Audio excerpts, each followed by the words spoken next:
en concreto lo que más me interesa del narcotráfico es que de alguna manera es como si coges el capitalismo más extremo, más salvaje, lo metes en un laboratorio, lo sometes a circunstancias, condiciones extremas. Eso es el narcotráfico. Es la ley de la oferta y la demanda elevada a la enésima potencia. Yo, consumidor, voy a consumir drogas, cueste lo que cueste, y haya pasado lo que haya pasado para que ese gramo de cocaína o de heroína o lo que sea llegue a mis manos. Y yo, narcotraficante, voy a proveer a esa persona de la droga, caiga quien caiga.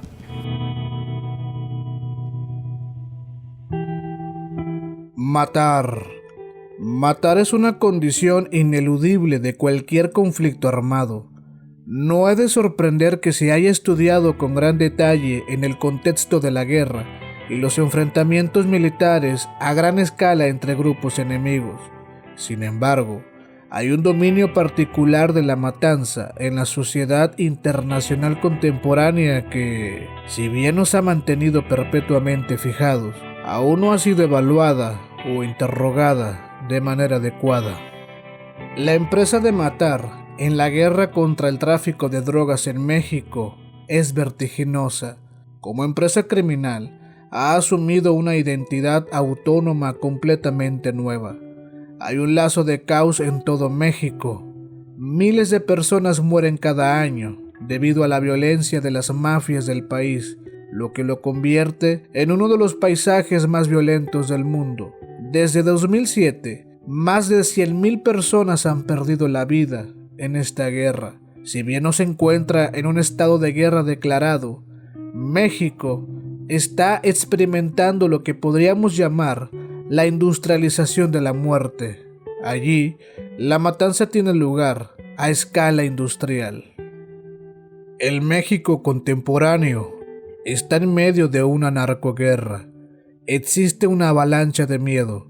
Casi 2/3 de las provincias y más de 900 municipios en todo el país están controlados por brutales cárteles de la droga que niegan la vida. La ideología y el objetivo de esta guerra han sido imponer la muerte prematura e indiscriminada a la masa más amplia posible de personas. La violencia aquí se sensacionaliza mediante secuestros espectaculares, torturas, castraciones, decapitaciones, arrojar a las víctimas en túneles de ácido sulfúrico, quemarlas vivas y otros métodos de tortura al estilo medieval. Cuando se considera la capacidad aniquiladora y la crueldad concomitante que rodea a esta carnicería, una verdad se destaca sobre todas las demás.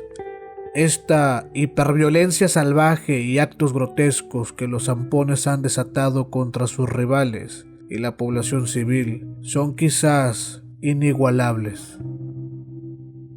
Quitar la vida está estilizado. La forma en que se mata a una persona tiene un subtexto. Los escuadrones de la muerte de los cárteles matan de formas espectacularmente horripilantes, utilizando la violencia como lenguaje para transmitir un mensaje a sus rivales y a la sociedad. Hay rituales que proceden al momento de la violencia, que se dilatan y se estiran en cámara lenta.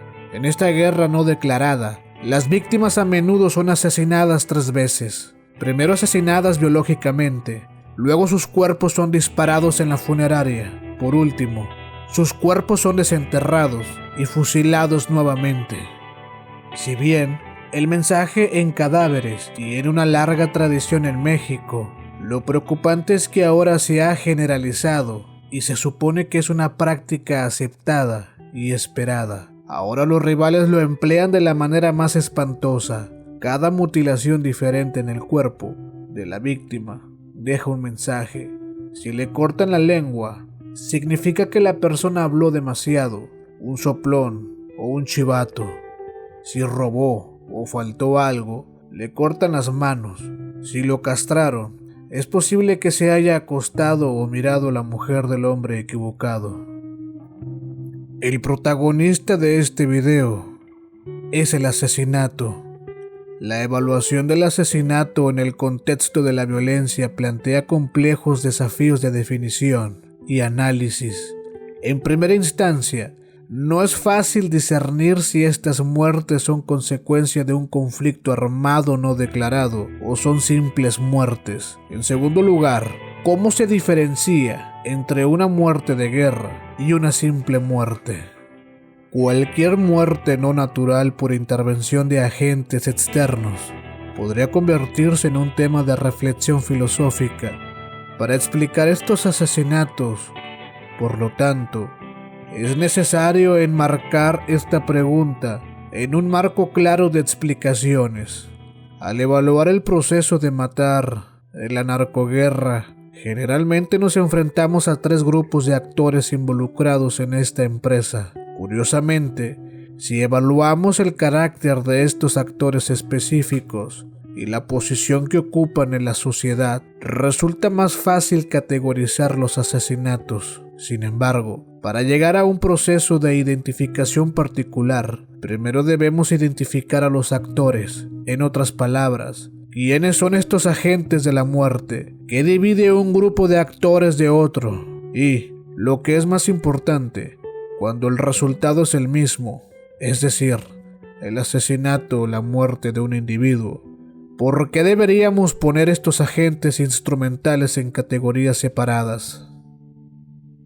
Trataré de abordar estos tópicos uno en uno. Primero, estos agentes pueden identificarse como 1. Agentes de la ley que pueden incluir policías locales, estatales y federales, soldados y marinos. 2. Delincuentes, capos de las drogas, matones, ampones, etc., que operan en el nivel inferior de la jerarquía de asesinatos. Y 3. Linchamiento de turbas. Si bien las acciones de estos conjuntos de actores conducen a un resultado común y finito, es decir, el arrebatamiento aleatorio y repentino de una vida, sus acciones, no obstante, caen en diferentes conjuntos de categorías explicativas, mientras que la empresa de matar por marinos es diferente a la de los delincuentes. La empresa de un linchador pertenece a una categoría singular en sí misma.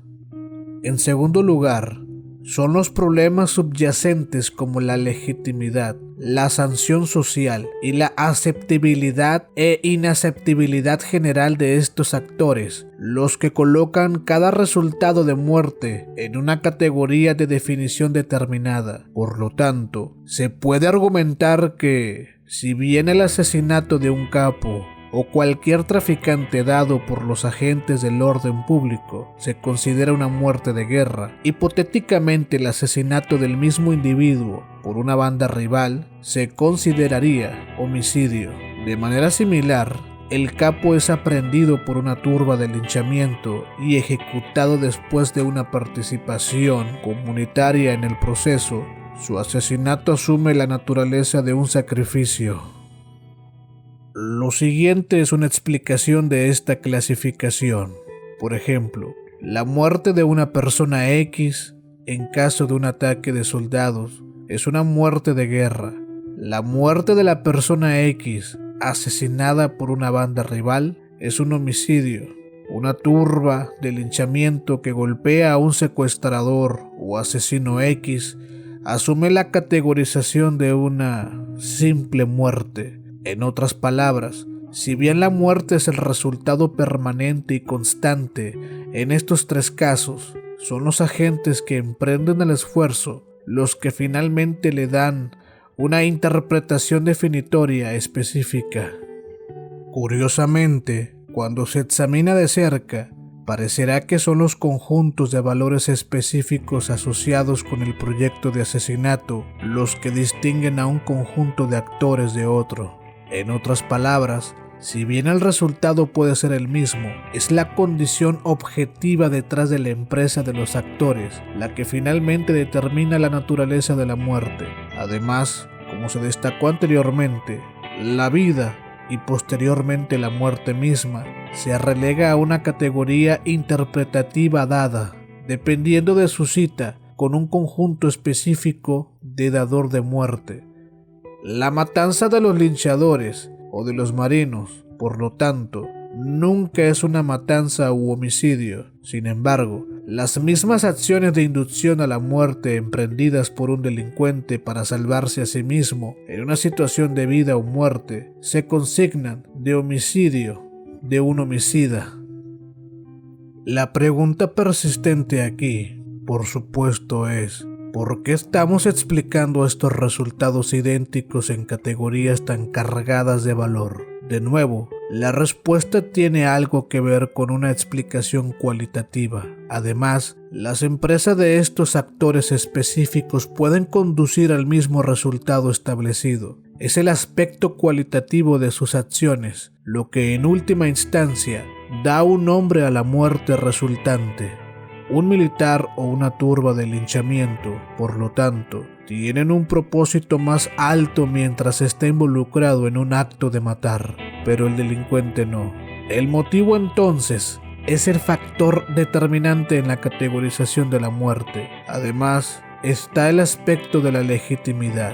Los soldados, marinos, la turba de linchadores y los delincuentes ocupan diferentes extractos de la legitimidad. Es cierto que los linchadores no tienen la misma legitimidad para quitar la vida que los marinos, pero sin embargo, disfrutan de formas de legitimidad transferida que dan como resultado que su fin sea definido como asesinato, en contraposición a la empresa de un delincuente, que es fácilmente relegado a la categoría de homicidio. El delincuente, debido al nicho que ocupa en la comprensión social del asesinato, ha perdido cualquier justificación en torno a sus acciones. A diferencia de los marinos y los linchadores, la acción del delincuente no solo es injusta, sino que, al mismo tiempo, no tiene derecho a quitarse la vida. Mientras que la muerte llevada a cabo por los marinos y los linchadores es producto de un deseo comunitario de salvar vidas humanas, el delincuente carece de tal intención, ocupa la posición de enemigo público. Su intención, por lo tanto, sigue siendo siempre sospechosa y cuestionable. Sus acciones se evalúan en un prisma moral. Por lo tanto, si bien la narrativa general es una cultura de matar, hay diferentes lecturas en torno a toda la empresa. De alguna manera, existe una pertinencia moral impuesta en torno a estos asesinatos, que le da al resultado su nombre específico. En consecuencia, dadas estas lecturas complejas de la naturaleza, el lugar y el carácter de los agentes en el contexto de la narcoguerra, la muerte es, en última instancia, legitimada y estigmatizada. Está sujeta a diferentes conjuntos de interpretaciones. Nuestra búsqueda de definiciones separadas y exclusivas de la muerte en tales contextos, entonces, descansa directamente en la identidad del protagonista, su lugar en la sociedad y la delimitación de barreras entre las motivaciones objetivas detrás de su empresa. Solo cuando logramos establecer estos tres dominios en una escala representativa clara, podremos caracterizar la muerte en la categoría de asesinato, homicidio, sacrificio y una simple muerte. Al mirar atrás a los muertos, cabe preguntarse si las víctimas de estos altercados entre el Estado y los cárteles, por un lado, y entre bandas rivales por el otro, pertenecen a la categoría de homicidios o muertos de guerra. La respuesta que se obtiene después del interrogatorio de las circunstancias que rodearon a la muerte y la identidad de los muertos es realmente muy compleja. Sin embargo, una visión general del proceso de matar en el conflicto armado nos presenta un resultado en 4 direcciones de las empresas de la muerte. Esto se puede destacar de la siguiente manera. 1. Soldados marinos muertos en narcooperación. 2. Narcos asesinados por marinos. 3. Narcos o pandilleros asesinados a través de un intercambio de violencia con sus rivales. 4. Narcos matando a civiles. Según algunos estudiosos, la muerte está llena de características cualitativas. Por este mismo hecho, puede tener una interpretación subjetiva como una buena o mala muerte. Una buena muerte implica invariablemente el manejo del proceso de morir, a través del alivio de los síntomas, así como la atención a las necesidades religiosas, sociales y culturales de los moribundos y sus seres queridos, con el fin de lograr el objetivo normativo de la muerte inminente. Por el contrario, una mala muerte puede ocurrir en circunstancias en las que la persona tiene cierto control sobre la ubicación, el proceso y el momento de su muerte. En tales contextos, la persona moribunda es un árbitro de su elección de muerte, aunque empoderado. Tal empoderamiento es social y culturalmente una muerte inapropiada o una mala muerte. La buena muerte es normal y evoca respuestas emocionales humanas apropiadas, principalmente el dolor y la tristeza. La mala muerte, por otro lado, es anormal y por lo tanto estigmatizada y evoca una variedad de respuestas emocionales que incluyen incredulidad, ira y repulsión. ¿Cómo se explica el proceso de matar en la narcoguerra de México? ¿Cómo se decide la extinción y eliminación? ¿Existe una lista preparada? ¿Trabajan los mensajeros de la muerte a través de esa lista? ¿Qué efecto tiene el homicidio resultante en los que quedan atrás? ¿Cuál es la filosofía detrás de esta violencia infernal que la perpetúa? La historia de la humanidad es la historia de un tipo de evolución peculiar de los sistemas de sacrificios, mediante la cual la civilización hizo un avance dramático al reemplazar a la víctima humana por un sustituto. Primero, un animal, luego ciertas plantas y finalmente entidades simbólicas abstractas. Sin embargo, hay momentos de regresión o momentos excepcionales en los que la humanidad imita el ritual premoderno o prehistórico de sacrificar seres humanos. En el México contemporáneo, matar no es solo una rutina, sino que también se santifica mediante oraciones a una variedad de deidades, santos patrones y dioses. Parece como si Dios mismo hubiera perdido su neutralidad y hubiera caído del mundo. Matar en la narcoviolencia de México a menudo se toma como un acto proactivo y empoderador. Se trata de la admisión de los propios hechos. Es un ejercicio más abierto que secreto. Se trata de lo que hace el poder. Examinemos el tema de la decapitación de la víctima y la exhibición pública de su cuerpo, que se ha vuelto demasiado común. La decapitación es simplemente una declaración de poder, una advertencia para todos. Como las ejecuciones públicas de antaño, la advertencia es que en tiempos normales los muertos eran desaparecidos o arrojados al desierto. Ahora se ejecutan y se muestran a la vista de todos, de modo que se convierte en una guerra contra el pueblo. A veces, los actores involucrados en esta ola de asesinatos parecen estar alborotados, excepto que alboroto no es solo una expresión de rabia o locura. La rabia tiene un propósito y es pragmática. Se trata de delitos expresivos que dan a conocer la ideología y el poder de un cártel específico. Llevados a cabo a gran velocidad, no son propiedad exclusiva de los narcos, sino que involucran igualmente al Estado y a la sociedad en general.